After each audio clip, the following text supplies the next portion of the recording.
Bueno, ya estamos casi todos.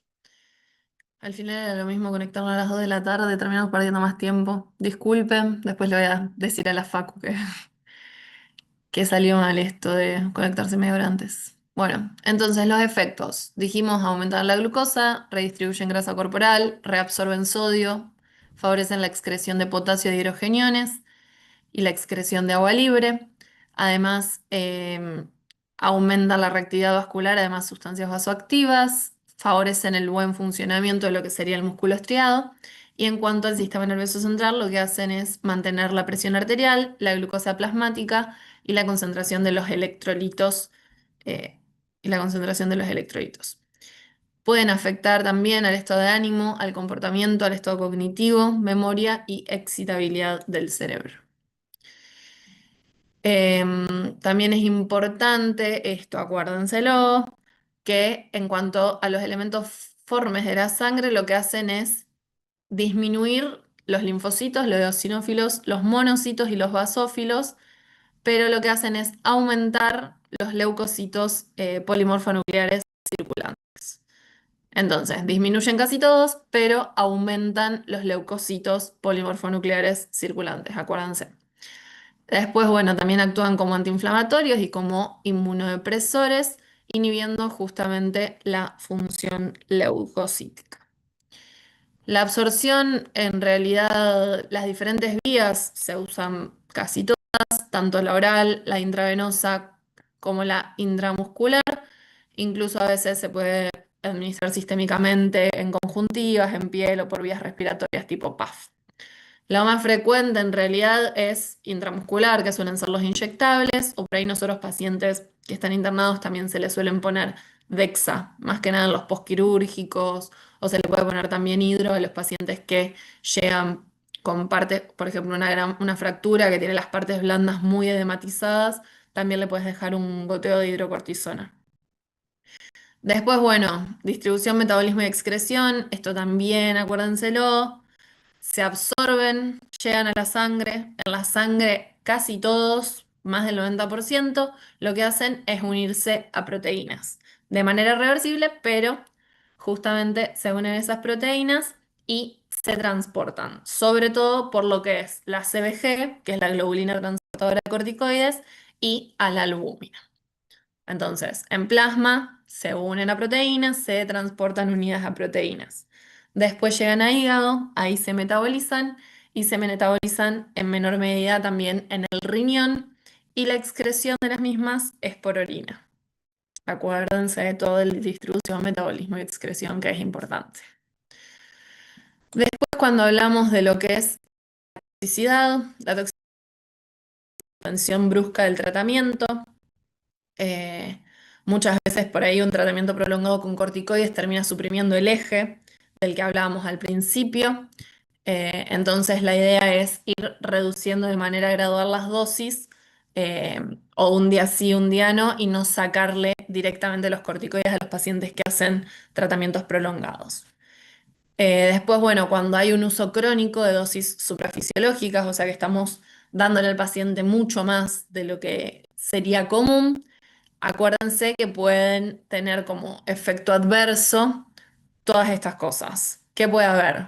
Justamente, si dijimos que mantenía la concentración de electrolitos, bueno, anomalías tanto en los líquidos como en los electrolitos. Nos controlaba la presión arterial, entonces, ¿qué puede generarse? Si usamos demasiado, se genera una hipertensión, se genera hiperglucemia, porque dijimos que aumentaba la concentración de glucosa en sangre.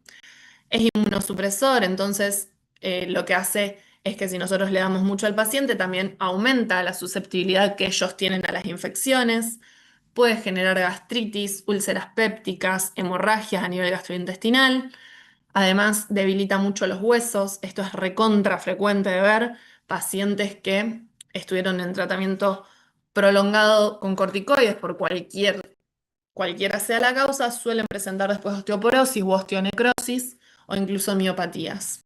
Después, bueno, también puede haber alteraciones en comportamiento, cataratas, puede frenar el crecimiento y, bueno, como dijimos antes, haber redistribución de grasa, pueden presentar estrías y también equimosis.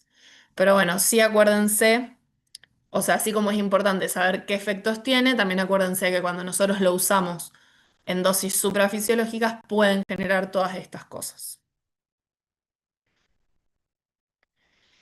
En cuanto a aplicaciones clínicas, bueno, más que nada acuérdense las endocrinas, que seríamos insuficiencia tanto aguda como crónica, cuando haya una hiperplasia suprarrenal de tipo congénita. También se puede usar en algunas endocrinopatías, por ejemplo en tiroiditis subaguda, cuando hay mucho dolor de cuello, o cuando tenemos un hipertiroidismo grave o una hipercalcemia por intoxicación con vitamina D. Y después también se usa mucho para lo que se llaman las pruebas diagnósticas del síndrome de Cushing. Esto acuérdense de las aplicaciones clínicas endocrinas. Yo acá les puse un mini resumen de lo que es el síndrome de Cushing, que no sé si ya lo vieron o no en alguna materia, pero bueno, básicamente un síndrome de Cushing es cuando el paciente tiene un exceso en los niveles de cortisol. Esta imagen es como que te demuestra bien eh, los efectos que hace el cortisol en el cuerpo de la persona. Suele tener alteraciones del comportamiento, como dijimos antes, la cara redonda, que se le llama cara de luna llena, osteoporosis, hipertensión, el paciente presenta una joroba, puede tener infertilidad, obesidad central, o sea que la panza se le va para adelante, estrías a nivel abdominal, que eso es recontra frecuente, bueno, hematomas, úlceras, etcétera. Este síndrome de Cushing puede tener distintos orígenes. Puede ser un Cushing hipofisiario, que básicamente lo que hace es que el paciente tiene un tumor, en lo que sería la adenohipófisis, que lo que hace ese tumor es, al estar alojado ahí, estimula lo que es la producción de la ACTH, que dijimos que la ACTH estimulaba la glándula suprarrenal y producía cortisol. Cuando nosotros tenemos un estímulo constante y una producción constante de hormonas a nivel de la glándula, lo que se genera es justamente una hiperplasia suprarrenal y eso hace también que aumente mucho el cortisol en sangre. Después tenemos el síndrome Cushing suprarrenal, que es un tumor, pero el tumor en este caso va a estar en la glándula suprarrenal y aumenta y produce directamente cortisol.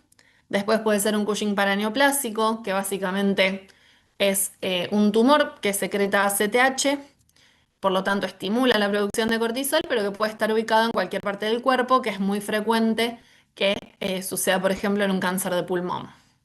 Y después, si no, puede ser un Cushing iatrogénico, que básicamente son los pacientes que te dicen que estuvieron en tratamiento con corticoides mucho tiempo y que están todos inflados, que se les pone la cara toda gorda. Bueno, esos son pacientes que generas un Cushing, en realidad generas un aumento de cortisol por una administración externa de ese corticoide. Y en este caso va a haber atrofia suprarrenal, porque justamente nuestra glándula no los está produciendo, sino que nosotros los estamos consumiendo de manera externa. Pero bueno, nada, eso era a modo de que integren por ahí con una de las patologías más frecuentes y que por eso el corticoide lo que se usaba era como prueba diagnóstica para Cushing muchas veces. Después, en cuanto a aplicaciones clínicas no endocrinas, tenemos un montonazo. Pueden ser en enfermedades reumáticas como lupus, trastornos de vasculitis, artritis reumatoide, enfermedades renales, enfermedades alérgicas, pulmonares, infecciosas. Realmente los corticoides se usan para casi todo. Después, bueno, puede ser para enfermedades oftalmológicas, de piel, gastrointestinales, hepatitis autoinmune, neoplasias, edemas, sarcoidosis, bueno, etcétera. Se usa en un montonazo.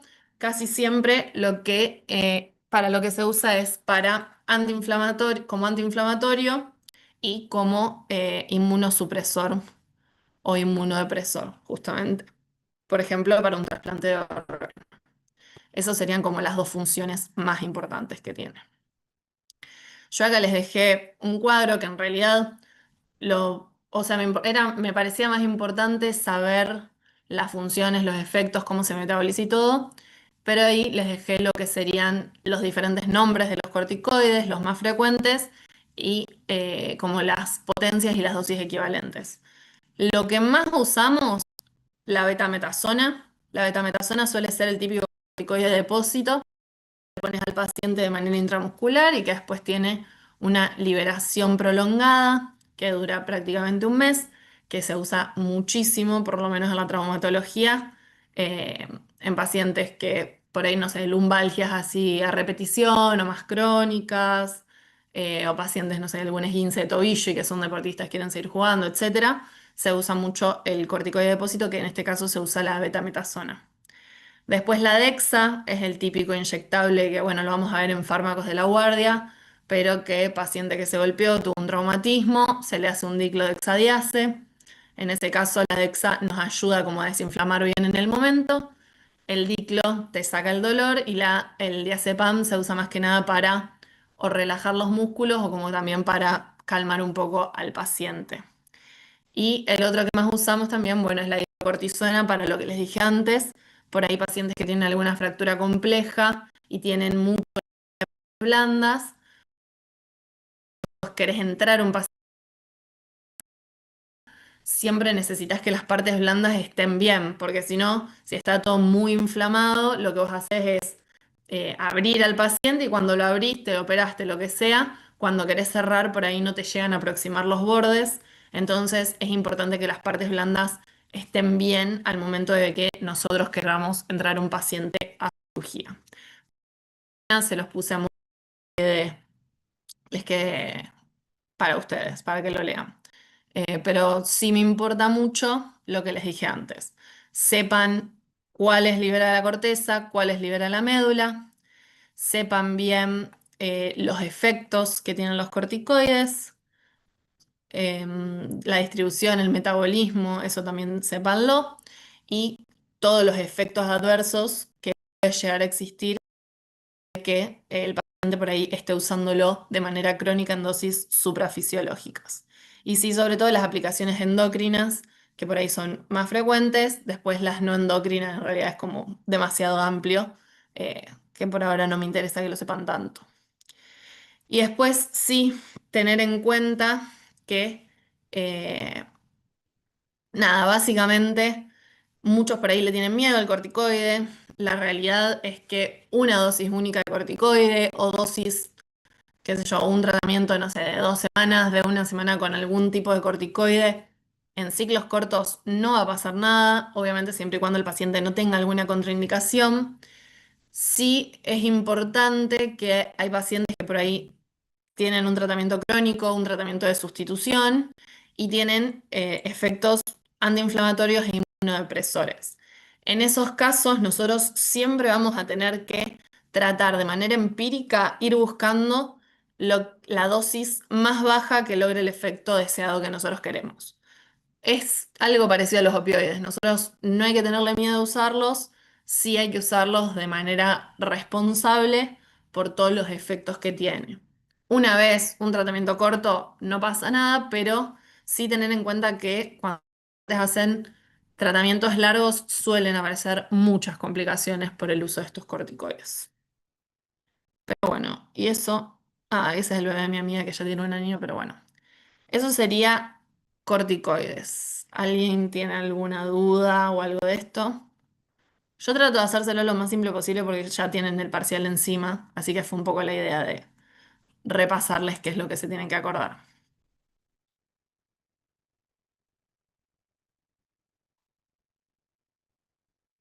Bueno, y después tenemos lo que sería anemia.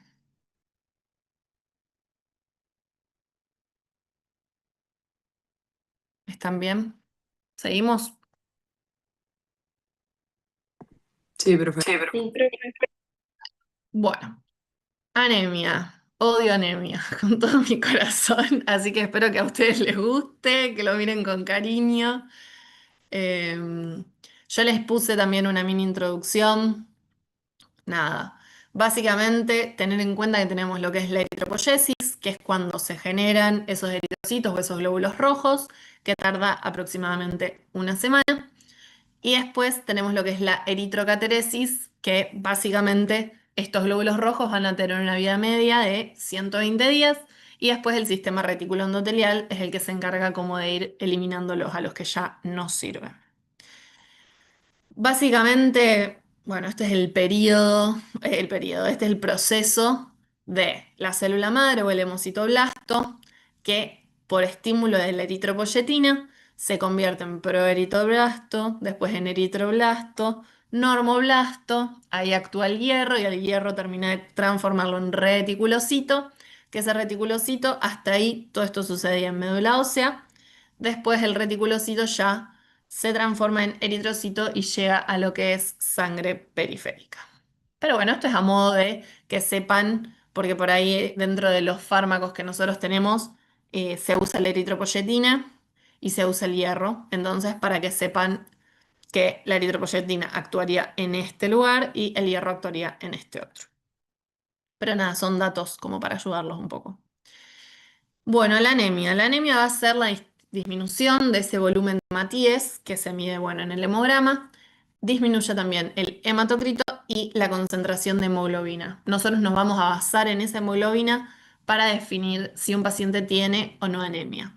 En cuanto a las mujeres, el valor normal suele ser entre 12 y 16 y en los hombres entre 13 y 18. Por lo tanto, por debajo de 13, por debajo de 12, se considera que el paciente presenta anemia.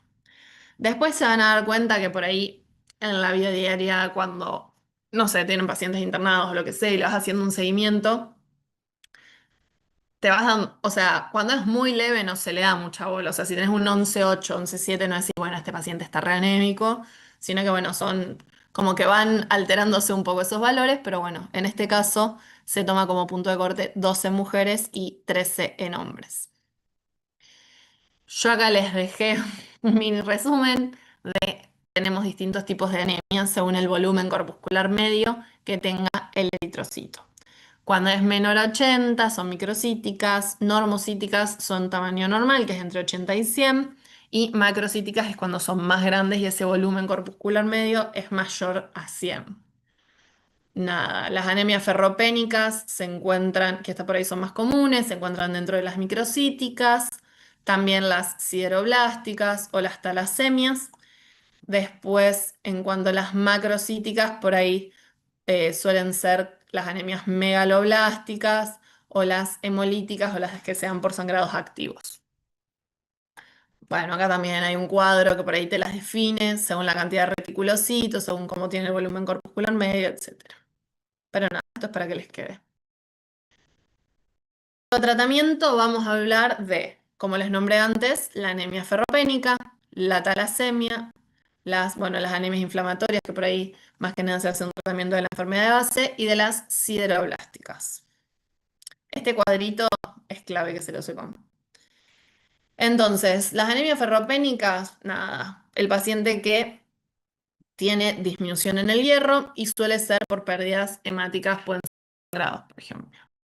Después tenemos la talasemia, que creo que ya lo dieron ustedes eso en química, que hay una alteración en lo que sería el grupo hemo de la hemoglobina. Entonces los glóbulos rojos van a ser deformados, van a ser chiquititos, microcíticos y van a ser hipocrónicos. Entonces lo que hacen es terminar provocando una anemia. ¿Por qué? Porque como ustedes saben, cuando los glóbulos rojos no son funcionales o son deformados o lo que sea, el mismo sistema reticular es el que se encarga por ahí. Entonces hay que producir la anemia o no logran, no tienen la capacidad del transporte, etc.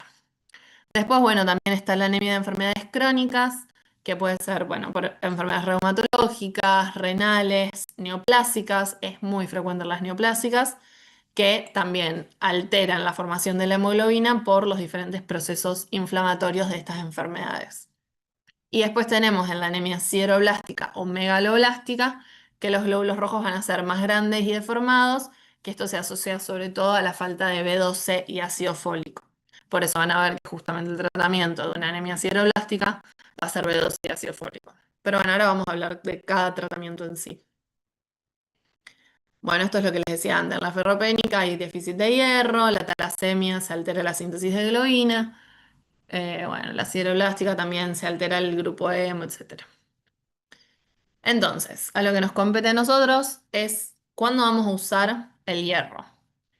Paciente que tenga déficit de hierro, lo suplementamos con hierro. La más frecuente de todas es la anemia ferropénica, como dijimos antes, que es una anemia microcítica hipocrómica.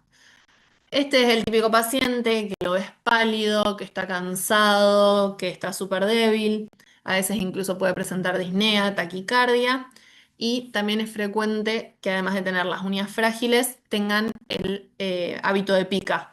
El hábito de pica sobre todo se ve en nenes más chiquititos que por ahí los ven que están comiendo tierra o están comiendo hielo. En caso de que haya resistencia al tratamiento con hierro, ¿cuándo puede haber resistencia al tratamiento con hierro? Y porque puede ser porque hay una intolerancia, porque hay un incumplimiento de ese tratamiento, porque por más que nosotros le estemos dando hierro al paciente, el paciente sigue sangrando por algún lado, entonces nosotros nunca vamos a llegar a suplementar todo eso que el paciente a la vez sigue perdiendo. Síndrome de mala absorción, este hierro generalmente se da vía oral, si el paciente no tiene cómo absorberlo, es básicamente una resistencia a ese tratamiento y también a veces en casos de neoplasias ocultas. Bueno, en la anemia ferropénica lo que se suele dar es el sulfato ferroso, también tenés el gluconato o el fumarato ferroso, pero el más frecuente es el sulfato ferroso. Se suele dar vía oral, generalmente se divide en 3 dosis de 65 miligramos, un total de 200 miligramos al día. Se suele recomendar administrar en ayunas porque disminuye su absorción si coexiste con alimentos, antiácidos u otros fármacos.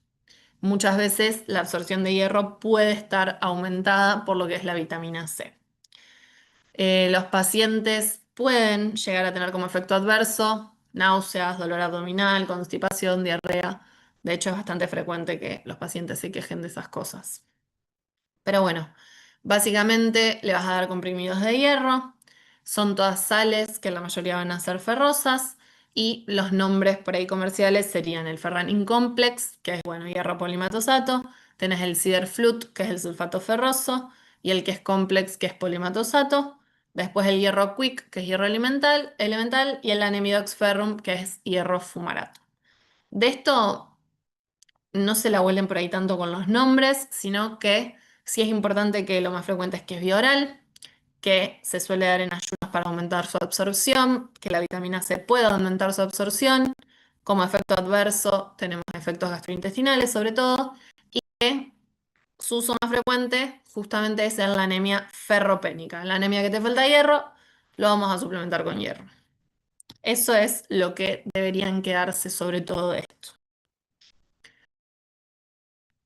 Tenemos en caso de que los pacientes, como dijimos antes, presenten una resistencia al tratamiento, tanto puede ser por mala absorción, sobre todo por intolerancia, en esos casos podemos darle lo que es hierro parenteral, que bueno, ahí volvemos a los nombres raros. Básicamente, como intramuscular tenemos el Jectafer y como endovenoso tenemos el Venofer. ¿Cómo vamos a calcular cuánto hierro deberíamos darle al paciente? Es la hemoglobina deseada, que dijimos que tenía que ser entre 2 y 16, menos la hemoglobina medida, que dijimos que para ser considerada anemia debería ser menor a 12. Entonces ponele 16 menos 12 y eso lo multiplicas por peso en kilos, por 3 y te da el resultado de cuánto hierro deberíamos administrarle a cada uno. Justamente lo que decíamos antes, cuando usamos el hierro por vía parenteral, cuando el paciente tiene demasiados efectos adversos intestinales, o sea que de hierro oral, absorción intestinal, y cuando el requerimiento por ahí es más rápido, por ejemplo, en hemodiálisis, en sangrado activo o en un embarazo, si necesitamos que sea rápido, obviamente vamos a elegir una vía más directa, como sería la endovenosa. ¿Qué puede tener como efecto adverso en este caso? Bueno, dolor en sitio de inyección, que eso suelen tener casi todos los inyectables. El paciente puede generar una hipotensión y lo que hay que tener cuidado porque a veces hacen reacciones de tipo anafilácticas, sobre todo con el dextrano. Pero bueno, volvemos a lo mismo. Hierro en anemia ferropénica, en caso de que haya intolerancia oral, mala absorción intestinal o que se requiera que sea rápido, ahí le podemos administrar el que es parenteral. Bueno, cuando hay toxicidad por hierro, suele ser en casos de sobredosis, que generalmente son accidentales, sobre todo en pacientes que son en niños. La fase inicial, o sea, apenas comienza, las primeras 6 horas, volvemos a lo mismo, los primeros efectos van a ser los gastrointestinales. Después el paciente a las 6 horas por ahí presenta una mejoría, que en realidad es una mejoría aparente, que no es real, y a partir de las 12:48 horas puede presentar una acidosis metabólica, un shock, una hepatotoxicidad. Y después, por último, está la hospitalización de 2 a 6, donde se presenta ya una estenosis gastrointestinal. ¿Cuál es el tratamiento? Básicamente lavado gástrico, o sea, si nosotros le estamos dando al paciente vía oral, hacemos un lavado gástrico. Podemos usar lo que serían la quelación con deferoxamina, que después más adelante los vamos a ver, a los que son los agentes quelantes del hierro, que justamente, bueno, favorecen como la eliminación del hierro del organismo. Paciente intoxicado que tiene mucho, vamos a buscar lavar lavado gástrico o con los hierro. Y después, obviamente, el soporte vital, o sea, paciente lo internamos, lo estabilizamos y vamos tratando por ahí más que nada la sintomatología que va teniendo. Bueno. En cuanto al monitoreo del tratamiento, nosotros vamos a esperar que en 1 o 2 semanas ya haya una mejoría en lo que es la hemoglobina. Después se suele, o sea, nosotros cuando el paciente pierde hierro, nosotros también tenemos lo que son los depósitos de hierro. Entonces nosotros administramos, en 1 o 2 semanas va a mejorar mucho lo que es la hemoglobina, pero después nosotros vamos a seguir administrándole por entre 3 y 6 meses más, justamente para reponer esos depósitos. Sí, siempre tener en cuenta de evaluar las causas subyacentes de esas anemias ferropénicas. O sea, que el paciente no tenga una pérdida de hierro porque tiene un sangrado activo, una hemorragia crónica, tanto digestiva o ginecológica. Hay que buscar si no tiene una dieta deficiente. Volvemos de nuevo al síndrome de mala absorción. O a veces por ahí la paciente tiene un aumento de necesidades, por ejemplo, en el embarazo o en la lactancia. Entonces es frecuente que necesite más hierro. Bueno, eso sería todo en cuanto a hierro. Reitero lo mismo. Me interesa que sepan en qué anemias usarlo, la vía, tratar de que sean ayunos, que cuando es compartido con otra cosa disminuye su absorción, en qué casos usamos el pan enteral, que sobre todo es en intolerancia, en mala absorción o en requerimientos rápidos. Y después que, bueno, obviamente puede haber casos de toxicidad, cómo tratas la toxicidad, y que, bueno, que es importante que en 2 semanas más o menos recupere la hemoglobina, pero que el tratamiento debe extenderse justamente para la reposición de esos depósitos. Y obviamente las causas que pueden ser las que nos llevan a que el paciente tenga esta anemia ferropénica. Pero bueno, eso es en cuanto a hierro. Después vamos a tener como otro fármaco lo que sería la B12 y el ácido fólico. Como decíamos al principio, en este cuadrito, justamente, ¿dónde está? Acá, que justamente en la anemia sideroblástico-megaloblástica lo que pasa es que los glóbulos rojos van a ser más grandes y van a estar deformados porque tuvieron falta de vitamina B12 y de ácido fólico. Entonces, cuando usamos B12 y ácido fólico, en las megaloblásticas agudas. Esto acuérdenselo. En cuanto a la dosis, bueno, yo se las pongo a modo informativo. Recuerden que no es necesario saber todas las dosis, solo algunas en particulares. Pero la vitamina B12 son 100 picogramos y después el ácido fólico es entre 1 y 5 miligramos que se administra de manera intramuscular. Si el paciente no tiene una enfermedad aguda, se le puede administrar vía oral. Básicamente, B12 y ácido fólico suelen ser esenciales en la dieta. En caso de que sean deficientes, la carencia de los mismos hace que el ADN de la célula tenga una síntesis defectuosa. Eh, Nada, se recomienda que en la ingestión diaria sean 400 picogramos, los vamos a ingerir en vegetales verdes, en algunas frutas, si alguno consume hígado o levaduras. Pero bueno, básicamente suelen darse carencias por algunas enfermedades. En esas enfermedades, las más frecuentes por ahí son las del intestino delgado, que justamente lo que hacen es interferir con la absorción de esta vitamina. Puede ser también por el alcoholismo, tanto agudo como crónico, y por estados mórbidos por ahí con alta tasa de recambios celulares, que también coexisten lo que serían las anemias hemolíticas. Después también puede pasar que se dé por por algún fármaco, como son el metotrexato, la trimetoprima, anticonvulsivos o anticonceptivos orales. Pero bueno, recuerden, lo más importante es que en la megaloblástica aguda usamos B12 y ácido fólico. Nada, básicamente lo que uno trata es de no llegar a un estado de hipovitaminosis. La O sea, como profilaxis solamente se van a utilizar cuando la dieta sea insuficiente, por lo que dijimos antes, que a veces por ahí la cocción termina disminuyendo la cantidad de vitaminas. Pero bueno, básicamente entonces, si no podemos favorecerlo en la dieta, lo vamos a indicar profilácticamente en el embarazo, en pacientes que por ahí reciben nutrición parenteral total o en pacientes que están en estados mórbidos. Bueno, ahí un poco lo que decíamos antes, de que hay que evaluar los efectos de los diferentes medicamentos que se les pueden estar administrando al paciente, en que el paciente puede tener un alcoholismo crónico, un agudo, preguntar antecedentes de viaje, funciones del tubo digestivo. Nada, debe ser específico, o sea, no darle todas las vitaminas que existen, sino si le falta B12, darle B12, no los preparados multivitamínicos, eh, y sí tener en cuenta que muchas veces lo que administrarle al paciente solamente ácido fólico cuando el paciente también tiene una carencia de B12. Eso sí tienen que tenerlo en cuenta.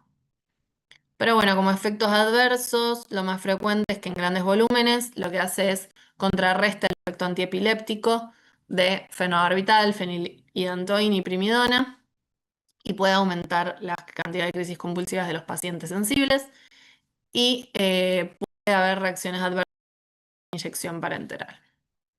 Esto Profe, no. Sí. perdón, ¿podés volver a explicar lo de la suplementación con ácido fólico y en un paciente que tiene carencia de vitamina B12? Que no lo entendí. ¿Qué parte? ¿Viste el punto 4? Sí, Que muchas veces se piensa que el paciente solamente tiene déficit de ácido, o sea, que el paciente tiene una anemia megaloblástica, entonces vos crees que tiene solamente déficit de ácido fólico y no le dosan la vitamina B12 y lo tratan solo con ácido fólico y necesita también tratarse con B12. Igual no se la vuelen tanto con esto, sí acuérdense que suelen ir de la mano casi siempre la B12 con el ácido fólico, que no lo suplementen solamente con ácido fólico, que siempre se aseguren y dosen cómo está el estado de la vitamina B12. Pero es eso, ¿no? No se la vuelen. Esta diapo quedó, la verdad, demasiado larga con mucha info bastante innecesaria. gracias. Bueno. Después, bueno, nombramos el ácido fólico y después está el ácido folínico, que nada, básicamente es la forma reducida de lo que es el ácido fólico. Esto tampoco le den mucha bola. Básicamente lo que hace... no, esto no le den bola. Suele ser antídoto para la toxicidad de los antagonistas del folato, como son la trimetoprima o la pirimetamina. Y puede usarse a veces cuando hay carencia de folato, pero no presenta ningún tipo de ventaja sobre el ácido fólico y encima es más caro. Así que yo se los puse a modo de que ustedes entiendan que existe, pero que en realidad no solemos usar el ácido fólico directamente porque este no proporciona, o sea, no tiene ninguna ventaja por sobre el otro. Sí puede usarse, sobre todo en anemias que son vinculadas con carencias de la reductasa de dihidrofolato, porque dicen que justamente lo que hacen es evitar la inhibición de esa misma cuando hay un paciente que está en tratamiento con metatrexato. Pero bueno, no se la huelen tanto con el ácido folínico porque no tiene mucho sentido. Sí, acuérdense de que no tiene ventaja sobre el ácido fólico y que donde podría llegar a utilizarse como elección es cuando haya carencia de la reductasa de dihidrofolato. Pero no suelen, o sea, no deberían usarse nunca para anemias perniciosas o anemias megaloblásticas que tengan carencia de B12. Quédense con eso nomás. Bueno, después la eritropoyetina. Esta va a ser una hormona que es producida por el riñón, que lo que hace es estimular la proliferación y la diferenciación de los eritrocitos en la médula ósea. Cuando hay hipoxia, se estimula su liberación. Esto sí, acuérdense, volvemos a lo mismo. Lo que más me interesa a mí de esta clase de anemia es que ustedes se acuerden cada anemia qué tratamiento tiene. Después mucho más que eso no. Entonces, si nosotros tenemos una anemia que puede ser secundaria a una enfermedad renal crónica, a quimioterapia o HIV, podemos usar eritropoyetina. Em, Después, nada, como prevención de transfusiones en pacientes quirúrgicos o con tratamientos prolongados, nosotros lo que podemos hacer es darles a los pacientes eritropoyetina y cómo favorecer la cantidad de eritrocitos, pensando en que a futuro el paciente puede llegar a perder sangre, por ejemplo, en una cirugía. La administras y eso es lo que sería la prevención de transfusiones, evitar, o sea, como preparar al paciente para que tenga mucho, para después evitarle el tener que recibir una transfusión con todo lo que significa por ahí recibir sangre ajena, que puede haber diferentes reacciones, etcétera. Entonces, la administración en este caso puede ser subcutánea o endovenosa, y los fármacos tenemos lo que es la EPO recombinante humana y tenemos, sino también los análogos de acción prolongada. Nada, la dosis es individualizada, necesitas tener soporte de hierro y controlar de manera estricta la hemoglobina. Pero bueno, quédense con eso, que la EPO se suele usar en estos casos y en estos casos. Anemias secundarias a enfermedad renal crónica, a quimioterapia, HIV y como prevención de transfusiones en pacientes quirúrgicos sobre todo o de tratamientos prolongados. Y que es una hormona que es producida por el riñón. Después, bueno, como efectos adversos de la eritropoyetina, esto también ténganlo en cuenta, puede generar hipertensión, puede generar trombosis, síndrome gripal y genera un riesgo de aplasia pura de serie roja porque puede generar su inyección, o sea, su administración puede generar anticuerpos anti-EPO. Después, ¿cuándo no vamos a usar la eritropoyetina? En pacientes que tengan la hemoglobina, o sea, la hemoglobina mayor a 12. Después en riesgo de eventos cardiovasculares, por lo que decíamos antes, que el paciente por ahí puede generar hipertensión. Y después siempre hay que monitorizar cómo están los niveles de hierro, de ferritina y de saturación de transferrin. Pero bueno, lo más importante es que sepan que se usa en estos casos. Y después, bueno, nombrábamos antes lo que serían los quelantes de hierro. Los quelantes de hierro básicamente lo que hacen es eliminar el hierro que está libre. Entonces se unen ese hierro libre, forman complejos que son solubles, que terminan siendo eliminados tanto por orina como por heces. ¿Cuándo lo vamos a usar? Cuando tenemos intoxicación, como decíamos antes, el paciente hubo una sobredosis por cualquiera sea la razón. Entonces, en esa intoxicación aguda podemos usar quelantes de hierro. Después puede ser en casos de hemocromatosis secundaria o cuando tenemos una sobrecarga de hierro por transfusiones múltiples. O puede ser talasemia, anemia plástica o anemia aplástica.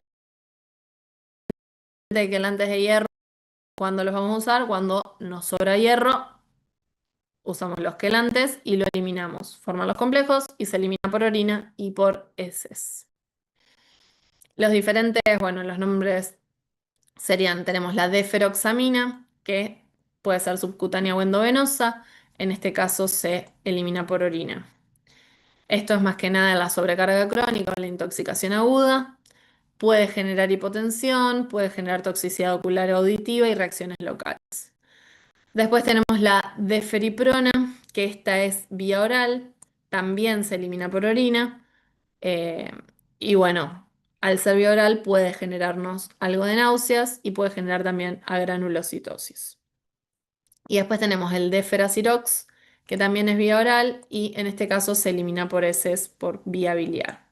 Esto es más que nada para un uso crónico y se toma una vez por día. Esto es puede tener como efecto adverso la toxicidad renal y hepática y molestias gastrointestinales. Acuérdense sobre todo eso, los nombres de feloxamina, las vías que pueden ser y cómo se elimina. Y en estos casos lo mismo, que tenemos estas dos que son vía oral, solo que una se elimina por orina y otra se elimina por heces. Bueno, después tenemos lo que es, esta es una de las últimas, lo que es la piridoxina o la B6. De nuevo, acuérdense, en anemias sideroblásticas, tanto hereditarias como adquiridas.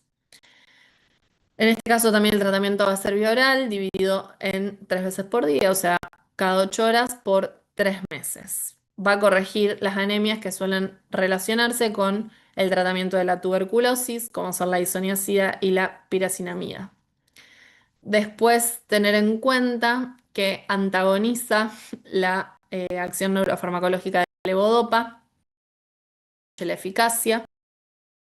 Por eso muchas veces, bueno, nosotros ya lo hablamos en otra clase, que para no perder el efecto tenés que administrarle al paciente levodopa, carbidopa. Después nosotros dijimos que bueno, la siderolástica puede ser hereditaria o adquirida, pero en el caso de que sea una adquirida idiopática, o sea que no se sepa muy bien la causa, generalmente no muestran respuestas al tratamiento con B6.